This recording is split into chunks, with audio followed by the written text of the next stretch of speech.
Well, it was 4th of July, and I was really looking forward to having some time off. It was a long weekend from, off from work. I had Monday off.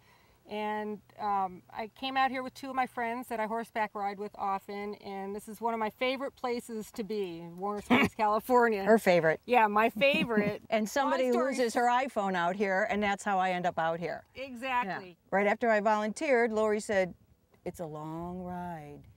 Gina is kind of a city type, and when Monica first mentioned that she wanted to take Gina to Warner Springs to look for her phone, I almost died. We're positive people. Then we just, we had it in our mind that we were going to find that phone, Exactly. no matter what. So we get to Eagle Rock, and it's beautiful, and we're laughing and joking, and we're all taking pictures. And then Monty says, "Well, I have my phone here, my iPhone here." So it was at this point that I lost it. I was trying to geocache. Couldn't have a signal. I'd have a signal, I didn't have a signal. I'd take a step back, I had something, I didn't.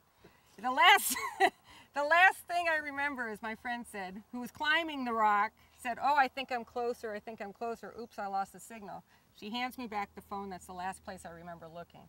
I think I shoved it in here. So we're leaving Eagle Rock, and we think we're heading home, and then we realize after about a half hour that we don't know where we're at. And the next thing you know, we're not talking. It's getting hot outside. I'm starting to feel a little bit panicked. You get that feeling in your gut going, uh-oh.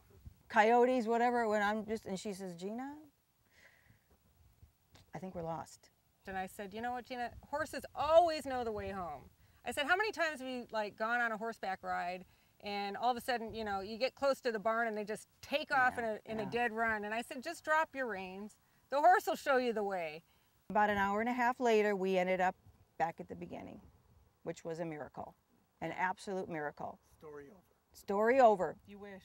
Almost. So we get up to the front.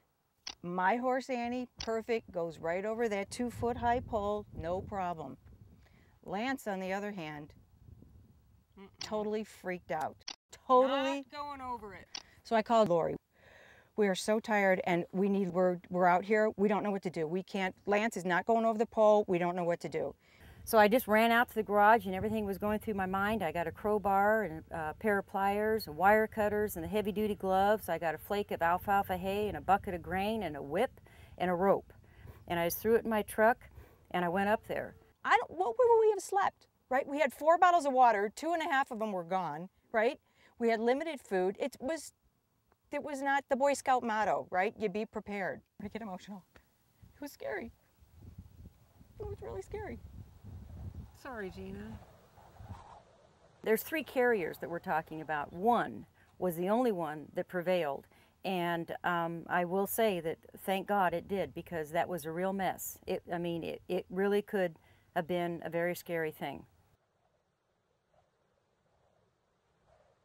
I am a Verizon user forever, because it was unsettling being out here, but knowing that you could just pick up your phone and you were there.